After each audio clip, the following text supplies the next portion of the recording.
Assalamualaikum warahmatullahi wabarakatuh. Innal hamdalillah nahmaduhu wa nasta'inuhu wa nastaghfiruh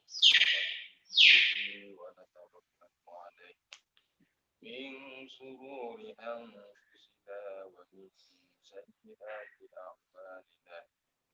May yahdihillahu fala mudilla lahu wa may yudlilhu fala hadiya lahu.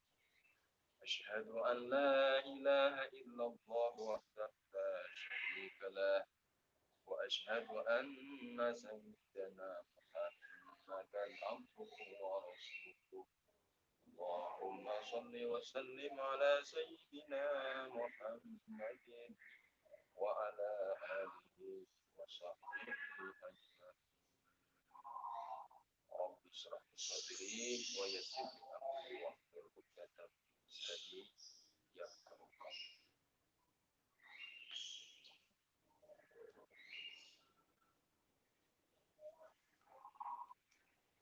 Anak-anakku sekalian yang berada di rumah, alhamdulillah pada kesempatan ini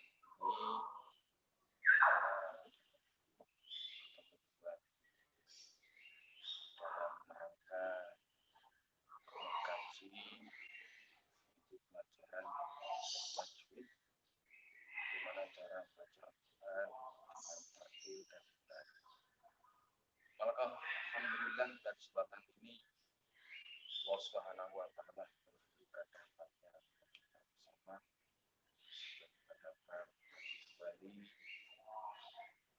semua tidak lain semata-mata ini yaitu Allah Subhanahu wa taala, pertolongan dari Allah Subhanahu wa taala, sehingga pada saat ini kita bukan dalam majelis ilmu, majelis juga tentang mengkaji dalam pelajaran tajwid atau cara membaca Al-Quran dengan tajwid.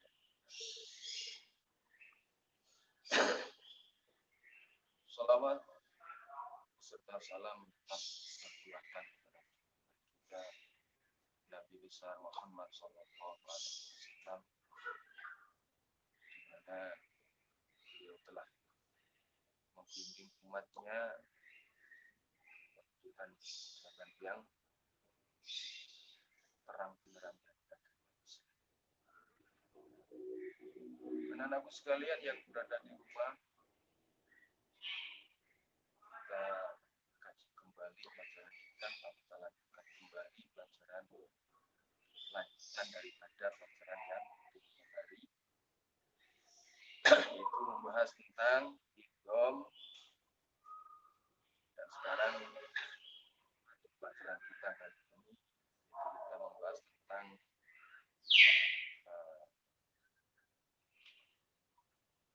bacaan tafkhim atau qalqalah.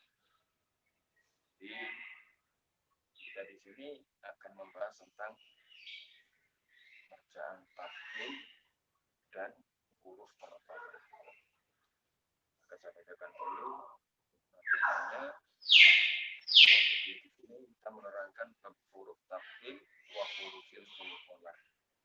Itu menerangkan tentang huruf tafkhim dan huruf qalqalah. Apa itu tafkhim? Tafkhim adalah menebalkan bunyi daripada huruf. Jadi menebalkan bunyi daripada huruf. Kemudian tarkik adalah menipiskan bunyi daripada huruf. Maka tafkhim kita membahas tentang hukumnya roh dulu. Jadi roh ini dibaca tafkhim, dibaca tebal apabila roh ini didahului dengan huruf yang berbaris fathah atau dhamma. Maka di situ kita baca dengan tebal. Jadi roh yang didahului dengan huruf yang berbaris fathah atau dhamma ini kita baca dengan tebal. Contohnya karimun, bukan ya. Jadi yang baca tebal Rabbana Qadabna ini dibaca tebal. Huruf ro yang berbaris bersarokat fathah dibaca tebal. Kemudian yang dibaca tarqiq, yang dibaca tipis adalah ro yang didahului dengan huruf yang berbaris kasroh. Ini dibaca tipis, tarqiq. Jadi hukumnya ro dibaca tarqiq, dibaca tebal apabila didahului dengan huruf yang berbaris fathah dan dhammah. Ini kita baca. Kemudian ro yang dibaca tarqiq, yang dibaca tipis, ini yaitu apabila ro ini didahului dengan huruf yang berbaris kasroh. Jadi dibaca apa? Tarqiq, yaitu tipis. Contohnya karimun. Ini contohnya ro yang dibaca banyak dari akal, pokoknya kita pahami di sini adalah ro yang didahului dengan yang berbaris fathah dan dhammah dibaca tebal. Kemudian ro yang didahului dengan huruf yang berbaris kasroh di sini ri, ini dibaca tipis. Kemudian lagi lam jalalah, ya kita pahami di sini lam jalalah, ya, ini juga dibaca tebal apabila didahului dengan huruf yang berharokat fathah dan dhammah. Contohnya Rasulullah, Rabbana, itu kan ini dibaca tafsir, dibaca. Kemudian yang dibaca tarqiq adalah tadi yang dibaca tarqiq adalah contohnya Bismillah,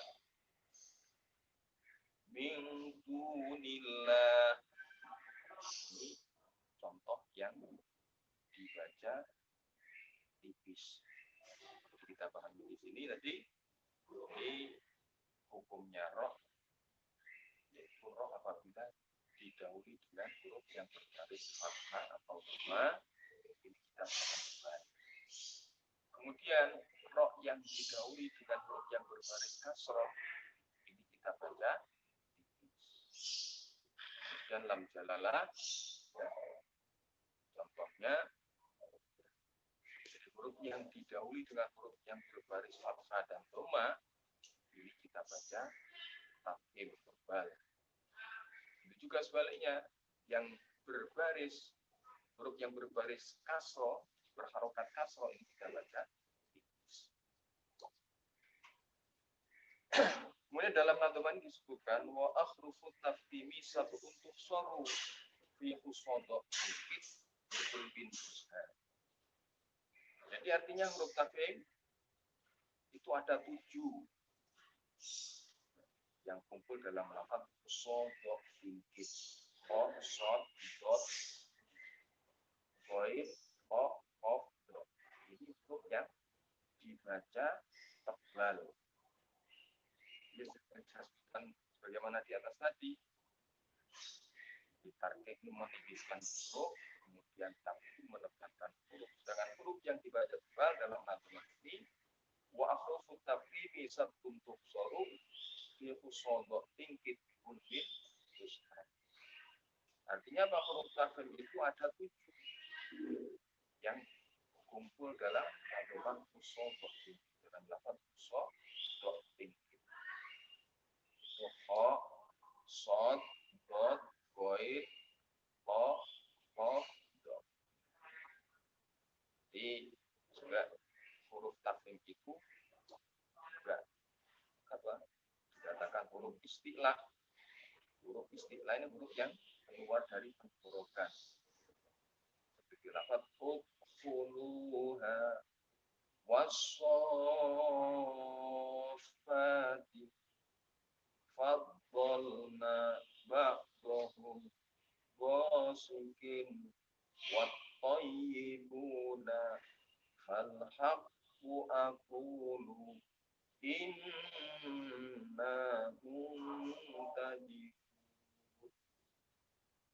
Ini contoh huruf yang dibaca tebal. Saya ulang kembali. Jadi huruf yang dibaca tebal itu ada 7. Hurufnya itu kumpul dalam lafaz usof, do. Kemudian hukumnya ro. Ulang kembali hukumnya ro apabila ro ini didahului dengan huruf yang berbaris fathah dan dhammah itu dibaca. Contohnya Rasulullah. Kemudian roh yang didahului dengan huruf yang berbaris kasroh ini dibaca tipis. Jadi arti daripada takfim adalah dibaca tebal, kemudian tarkib ini dibaca dengan kira itu ya. Di sini pengertiannya takfim adalah ditebalkan bunyi daripada huruf, kemudian tarkib adalah menuliskan suara jam. Qalqalatu yajma'uha qad jadi bayin laka waqfin wasaknin tursadi. Sekarang kita bahas qalqalah. Tadi masalah takfim dan tarkib. Sekarang kita membahas tentang qalqalah. Saya kira untuk bacaan takfim itu saja dulu, kemudian kita lanjutkan dengan qalqalah. Apa itu qalqalah? Qalqalah yaitu huruf yang bisa memantul, huruf yang dibaca memantul. Jadi huruf yang bisa istilah Jawa bisa balik mantul ketika mati dan mati. Kemudian banyaknya daripada huruf qalqalah ini kumpul dalam lafaz qad jadi, yaitu qaf, ta, ba, jim, dal. Ini dibaca qalqalah. Jadi qalqalah artinya mantul. Qalqalah artinya mantul. Lagi kunabal waqafkan. Hurufnya ada 5. Qaf, ta, ba, jim, dal. Pengertian daripada qalqalah adalah huruf yang dibaca mantul. Qalqalah artinya mantul. Qalqalah dibaca mantul ketika waqaf dan atau subur, ketika mati dan waqaf, ini dibaca mantul. Kemudian qalqalah yang dibagi menjadi 2, ada qalqalah sugro dan qalqalah kubro. Qalqalah sugro itu ketika huruf qalqalah mati ini di tengah kalimat, di tengah perkataan. Ini namanya qalqalah sugro. Sedangkan qalqalah kubro adalah huruf qalqalah yang mati di akhir perkataan ketika waqaf. Maka ini disebut qalqalah kubro. Jadi kita pahami qalqalah artinya mantul. Kemudian hurufnya ada 5 kumpul dalam lafaz qad jadi. Kalau istilah zaman now yaitu baju di toko. Ba, qaf, jim, dal, ro, qaf. Hurufnya ada 5 yaitu kumpul dalam lafaz qad jadi. Qaf, qa, ba, jim, dal. Dan huruf ini apabila mati atau waqaf ini dibaca mantul. Contohnya aqrabu kitmir yabtaguna ajron yad'una. Ketika waqaf wa muhit munib bahij rasid. Jadi saya bacakan contoh-contoh yang dibaca qalqalah mantul. Bismillahirrahmanirrahim. Hijabun hijab. Syadidun syadid. Fas'aluhunna min wara'i hijab. Fastaghfara rabbahu wa kharra raki'an wa anab. Jadi ketika bak mati ini ketika waqaf namanya qalqalah kubur. Di bacaan fas'aluhunna min wara'i hijab. Mantul bah. Fastaghfara rabbahu wa kharra raki'an wa anab. Wa inna lil muttaqina la husna ma'ab. Wa 'alaihim ghadabun wa lahum adzabun syadid. Ini huruf dal. Yang di atas tadi ba, sekarang dal ketika sukun dan wa 'alaihim ghadabun wa lahum adzabun syadid. Wa yansuru rahmatahu wa huwal waliyyul hamid. Qalu adanna kama minna min syahid. Wa yusqa min ma'in sadid. Ini huruf dal dan ba yang kemudian yuhibbul muqsitina muqsitifnya yuhibbul muqsitina sabilul mujrimin wa hum yatma'una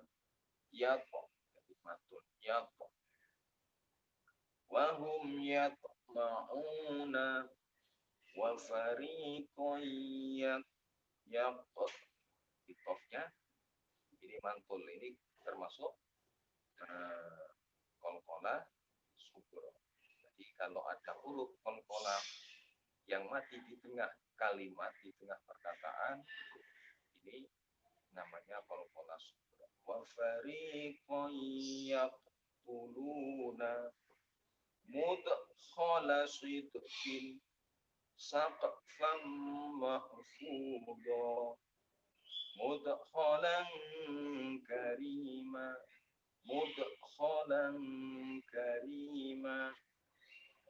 Ibrahim khalila fawalli wajhaka syatral masjidi ibnata imrana min diyarina wa abnaina.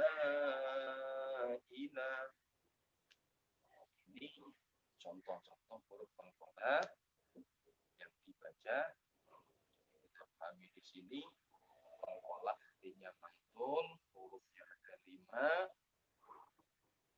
Kemudian qalqalah dibagi menjadi dua, qalqalah sughra dan qalqalah sughra.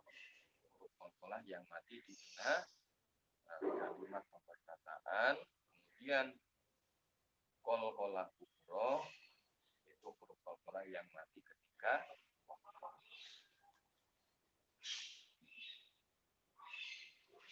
saya kasih contoh lagi. Fas'alil ladzina yaqra'un lam yadkhuluha wa hum yatma'un wa hum fihi mublisun wa kanu bi ayatina yajhadun wa dzurriyyatihim wal malaikatu yadkhulun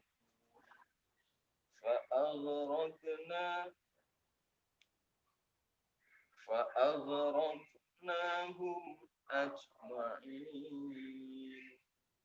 أو جاء معه الملائكة مقترنين وأعلم ما تبدون وما كنتم تكتمون. Jadi contoh-contoh kita bahas bersama. Pola artinya mantul, hurufnya ada. Kolkolah artinya mantul bila disukun atau diwakofkan. Hurufnya ada 5, kof, ba, jim, dal, to, kof. Dan kolkolah dibagi jadi 2, kolkolah sugro dan kolkolah kubro. Kolkolah sugro yaitu huruf kolkolah yang mati di tengah kalimat atau perkataan. Kemudian kolkolah kubro yaitu kolkolah ketika huruf kolkolah ketika wakof. Baca kolkolah. Kira itu yang kita pahami ini. Itu tentang tafhim, tarkib, kemudian kolkolah.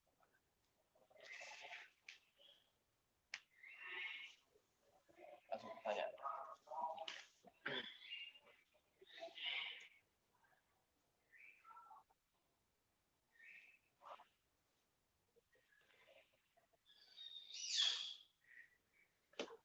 Jadi di sini lam jalalah dan ro dilihat dari segi sifat hurufnya beda, Ustaz. Kenapa dihukumi sama bacaannya? Tafhim dan tarkib. Jadi saya sebutkan tadi, jadi lam jalalah yang didahului dengan huruf yang berbaris fathah dan doma, ini kita baca tafhim, kita baca tebal.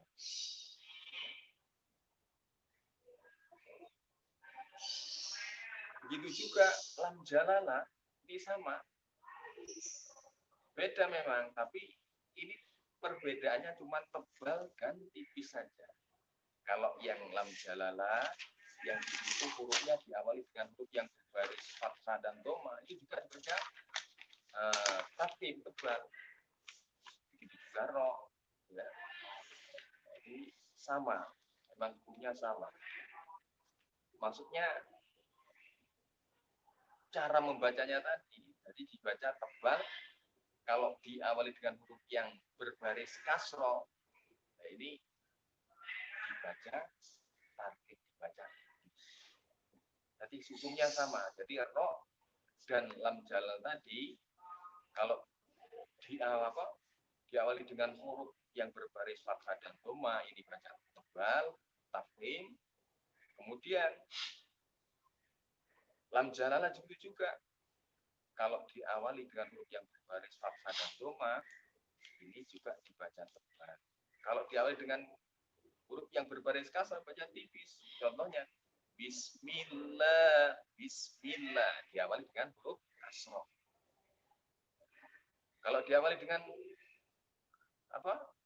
huruf yang berbaris doma atau fathah, contohnya Rasulillah, Innallaha, dibaca tebal.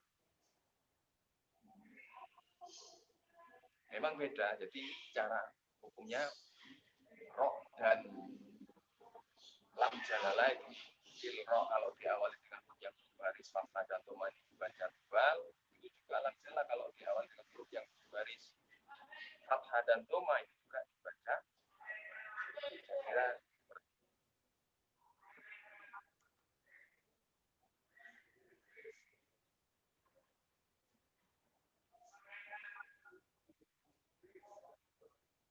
gimana sih? Jawabannya, ro kalau didahului dengan huruf yang berbaris fathah dan dhamma ini kita baca tebal.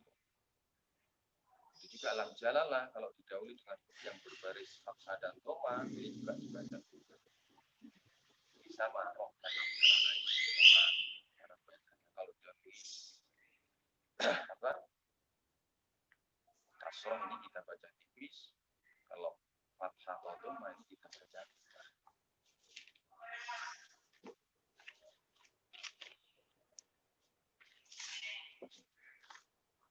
Lafadz idzahaba. Kenapa lafadz tidak dihukumi kol-kola? Padahal sifatnya hampir sama dengan dal. Ini bukan dal, tapi zal. Jadi zal dan dal ini tidak sama. Kalau dal ini termasuk kol-kola, kalau zal ini bukan huruf kol-kola. Jadi idzahaba ini idgham mislain. Ya. Idgham jinsi juga dikatakan idgham jinsi ya. Karena apa? Dal mati bertemu dengan dal. Jadi kalau hurufnya kol-kola itu ada 5. Kot bujadin kok ya. Atau istilah apa orang mengatakan itu baju di toko. Ba jim dal kof tok ada 5 hurufnya. Jadi kalau idzahab ini bukan dal tapi dal. Dal dan dal tidak sama. Kalau dal ini bukan termasuk huruf kol-kola, tapi kalau dal ini huruf kol-kola. Ini termasuk bacaan konsumsi. Dal mati ketemu dal. Sudah saya terangkan kemarin tentang idgham jinsi dan idgham mislain.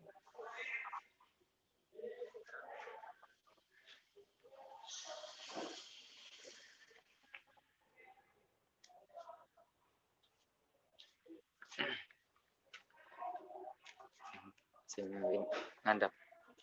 Yang paling berdiri. Apa perbedaan kol-kola sugro dengan kubro? Apakah Bentalnya? Ya, jadi sini perbedaan apa itu? Perbedaan kol-kola sugro dan kubro. Kalau sugro itu kelihatan. Sugro kan kecil. Jadi di tengah perkataan contohnya. Qul huwallahu ahad, Allahus samad, lam yalid wa lam yulad. Lam yalid ini kan kol-kola sugro. Lam yalid wa lam yulad wa lam yakul lahu kufuwan ahad. Di perbedaannya tinggal apa ya? Kalau sugro itu enggak gitu seperti wakof. Jadi agak sedikit apa ya, istilah tersembunyi, tidak begitu jelas itu, seperti mantulnya itu tidak begitu mantul ya. Itu perbedaannya. Jadi sugro dan kubro. Seperti apa tadi juga ada lagi tuh. Seperti idgham jinsi kabir dan idgham jinsi shogir. Jadi kalau kabir itu mati bertaruhan ini dikatakan kabir. Kalau yang tadi langsung kita disebut idgham jinsi shogir. Seperti wal ta'ti ta'ifatun, idgham jinsi kabir berharokat, sedangkan yang shogir ini dalnya ini sukun. Perbedaannya kol-kola sugro dan kol-kola kubro ini sama mantul, cuman kalau kubro ini mantulnya lebih berat, sedangkan yang sugro ini agak sama. Seperti tadi dalam contohnya dalam surat Al-Ikhlas, Qul huwallahu ahad, Allahus samad, lam yalid wa lam yulad wa lam yakul lahu kufuwan ahad. Jadi yang wakof ini kubro, sedangkan di tengah ini namanya subro. Yang wakof kubro, yang di tengah perkata ini namanya subro.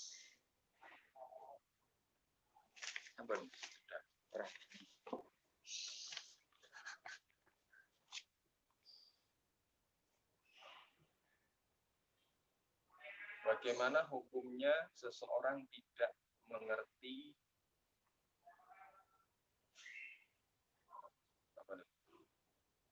sama sekali ilmu tajwid, kemudian membaca Al-Quran, apakah dosa?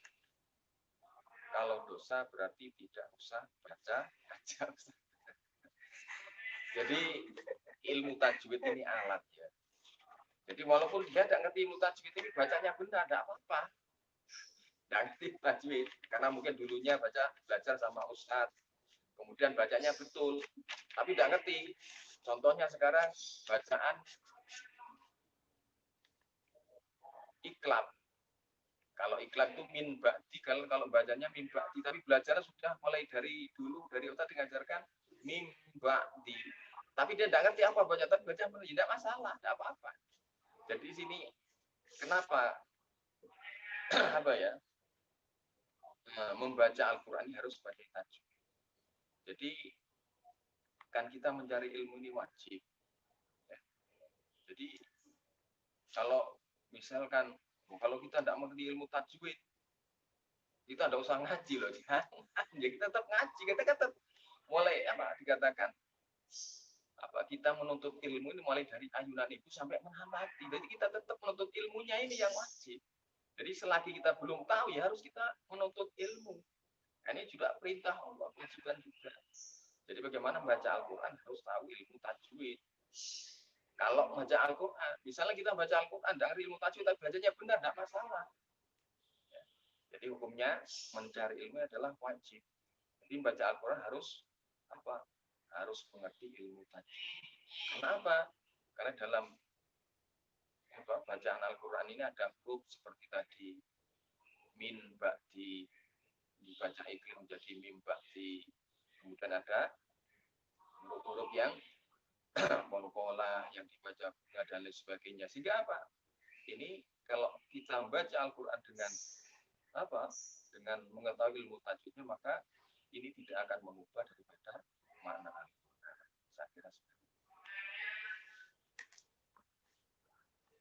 Insya Allah mungkin itu saja yang kita pelajari. Mudah-mudahan Allah Subhanahu wa Ta'ala berikan kepahaman pada kita dan juga kita digolongkan orang-orang yang setelah baca Al-Quran sehingga nantinya apa Al-Quran akan memberikan syafaat kepada kita.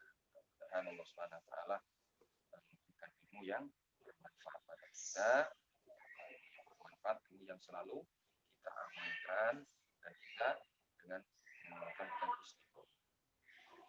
Itu saja, ada benarnya ini semata-mata dari Allah, ada kekurangan dan kesalahan semata-mata kekurangan belajar saya sendiri. Alhamdulillah minasyaitonirrajim. Bismillahirrahmanirrahim. Ya Rabbana lakal hamdu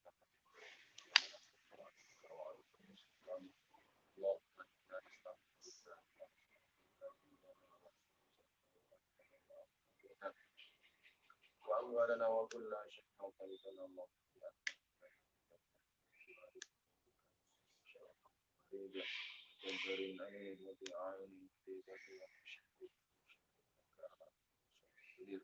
اللهم جملنا بالعافية والسلامة وحققنا بالتقوى والاستقامة وعيدنا من مجيبة الندامة اللهم اغفر لنا ولوالدينا ولمن أحبنا فيك ولمن نسبك يا رب العالمين وارزقنا كما لا كتاب بنا خطا وفجينا بنا السلامة برحمتك يا أرحم الراحمين. Subhana rabbika rabbil izzati amma yasifun.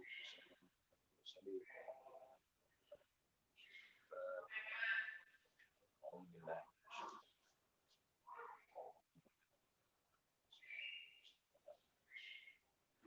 Assalamualaikum warahmatullahi wabarakatuh.